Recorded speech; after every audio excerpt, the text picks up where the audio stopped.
For our second Illustrator assignment, we're actually going to start in Google Classroom. Under Classwork, and then the second quarter folder, you'll need assignment number 2, the Pen and Pencil Tool Worksheet. When you click on this assignment, you'll see that there are several attachments. The first is a step-by-step process of how to do this assignment. The second is a template worksheet that we're actually going to download. The third is my example of what your worksheet should look like when you are done. As you can see, there's a total of 6 lines, 2 per practice section, a purple and a yellow. We'll do a zigzag, a curve, and then a slanted curve. You do not want to download this file because it is the wrong file. Instead, we're going to download the blank template with the dotted line. You'll know it's right because it says .ai at the end of the file name. That means it's an Adobe Illustrator file. So to download this, we're going to come up to the right-hand corner and click on the 3 dots that stand for More Actions. Then click on Open a New Window. When your new window opens, come up to the right-hand corner again and click on the Download button. It's the arrow pointing down.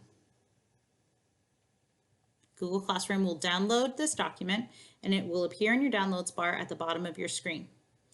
You should see this brown and orange AI icon next to it. That means when you click on it, it will automatically open in Adobe Illustrator. If you see this pop up, just press Ignore. And here we are. I'm going to zoom out so that you can see what I'm doing and move my palettes to the side.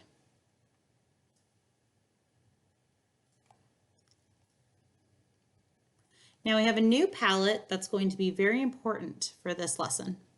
This is your introduction to layers, as well as your introduction to how to use the pen tool and pencil tool. Layers are important in Adobe Illustrator because they allow you to draw on top of other things without getting rid of whatever is underneath. That way we can layer together everything to form an image. The Adobe file will have a bottom layer that says Worksheet. You'll notice that there is this lock icon next to it. That keeps you from being able to select anything that is on that layer. So all of the text with the instructions, as well as the lines themselves that make up this worksheet, are all on this layer. Do not unlock. So we're going to first click on the pen tool layer, which should have the red icon next to it. On this layer, we're going to use your pen tool to follow the directions and trace over each of these dotted lines. The first thing you're going to do is select your pen tool on the toolbar or press the P key on your keyboard. Next, we need to pick our fill and stroke. The fill for this is going to be none because we're actually just making lines. So you're going to click once on fill and then you're going to click the none icon down here at the bottom. Next, for the stroke, we need to pick a color that is anything but white or black so that I'll be able to see your work. So I'm going to double click and go ahead and feel free to pick something fun. I'm going to go with hot pink. The last thing I'm going to do is come over to the property side on the right side. And where it says stroke, you can see it says 1 point. That means it's going to put a thin line in. I'm going to increase this to 3 points so that my lines are nice and thick and easy to see. Now I'm ready to start doing my first zigzag. This is where our mouse vocabulary is going to be very important. I'm going to start by clicking here at point 1, just clicking once. As you can see, as I pull my mouse away, it is creating a line that is connected to my cursor from the point that I just clicked. So I'm going to come up to point number 2. I'm going to click on this dot right here under point number 2 once again. Now I'm going to come to point number 3. And if you want to hold down shift, you can. As you can see, holding down shift gives you a perfectly straight line.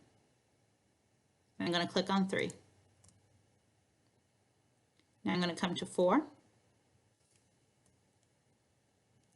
and then to 5, and click again, to 6, click again, and to 7 to click my final time. Now that I'm done, the computer doesn't know that yet. So to end my line, I have to press Enter on my keyboard. And as you can see, there's no longer a line attached from the last point I clicked on to my cursor. And that's how I placed a point here at 1, then another at 2, another at 3, and so forth. And the computer connected them all together to create a line. Next, we're going to move on to how to create a curved line. This is going to involve clicking and dragging, which means I'm going to press and hold down on the left button of my mouse and release it at a different point on the screen. For this line, I'm always going to click and hold on the odd numbers and then drag my mouse up to the even numbers and then release at that second point. This will tell the computer that I want to curve my line. So I'm going to start at the 1. I'm going to click and hold and drag it up until my anchor hits number 2 up here. Then I'm going to let go of the mouse. Now, as you can see, I still have a line attached once again, but it wants to curve. So next I'll come to anchor point number 3. I'm going to click and drag my mouse down until the anchor hits 4. And then I release. That gave me a curved line going up. Now it wants to go again. So I'm going to come to 5, click and drag to the 6, and release. Click on the 7, click and drag to the 8, release. To the 9, click and drag to the 10, release. Click on 11, drag to 12, release. And finally, click on point 13 and drag to 14 and release. Once again, now that I'm at the end of the worksheet for this one, I'm going to press Enter on my keyboard to end the line. And that's how I made a curved line, by clicking and dragging from the odd number to the even number. The last line is going to be just like the previous one that I've done. I'm still clicking and dragging, but this time instead of going straight up and down, I'm going at an angle to create a curved line. So I'm going to start by clicking and holding on the 1 and dragging the anchor to the 2. Once again, I'll click and drag on the 3 and drag my anchor to the 4. I'll click and drag on the 5. And now this one's tricky. You're going to drag just to the 6, not all the way up to the 9. Now this last one, you might think you've done it wrong, but there's an extra step. First, you're going to click and drag from the 7 just down here to the 8. And you'll notice that the line doesn't line up with the dotted line like it has for the others.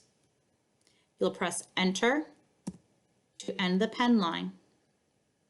And this is actually going to show you how we can edit an anchor point so we can get the line to where we want it to be. So according to the directions, I am now going to click on the Direct Selection tool, which is the white arrow at the top of the toolbar. The Direct Selection tool will allow me to click on a point and then move the anchor. So, as you can see, the directions say to click and drag the handle from 6 to the blue dot at the 9. So I'm going to take this handle anchor right here at the 6, and I'm going to click on it once to select it. Then I'm going to click and drag and move the anchor up to the blue dot at the 9. As you can see, that adjustment has caused my line to once again go along the dotted line. And there you have it for the pen tool. You have your first 3 lines done, but we're not done yet. Next, we're going to see how we can experience the same worksheet using the pencil tool, which draws much more freely. The pen tool connects points that you put down on your artboard.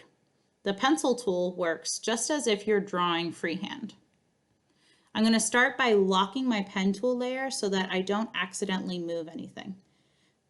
On the pen tool layer, on your layer palette, right in between the eyeball and the red icon, you're going to click in the empty area.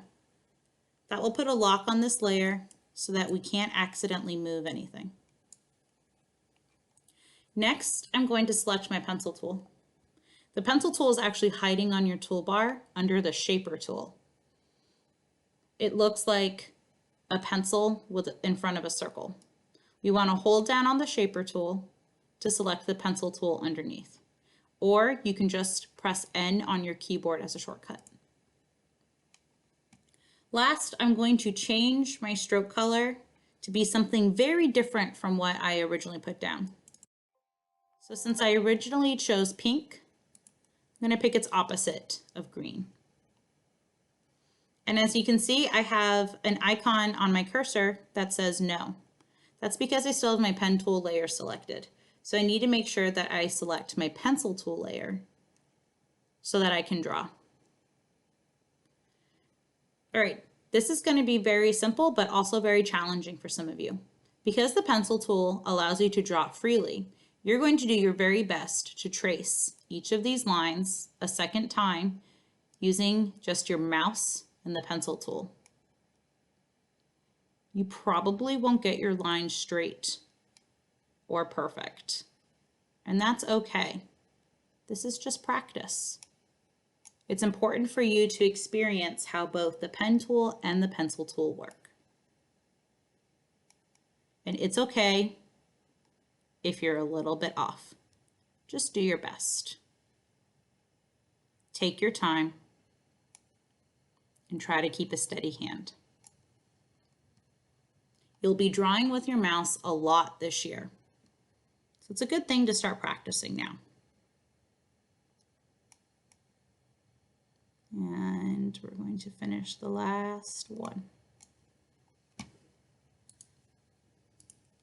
As you can see, my green lines for the pencil tool are close to the magenta, but not so great. But that's okay. Now I'm done with this assignment. So I'm going to come up to File and click Save As. I'm going to find my Digital Art 1 folder in my documents. And because you didn't create a new document, this is already saved as pen and pencil tool worksheet. But remember, it's important to always add your last name in front of every file name. I'm going to make sure it says AI, so I have a copy of my AI file, and then I'm going to press Save. And then press OK. But we never turn in our AI files. So I'm going to come up one more time to File, Save As, and then change the Save As type to Adobe PDF. And then I'm going to press Save again, and then the Save PDF.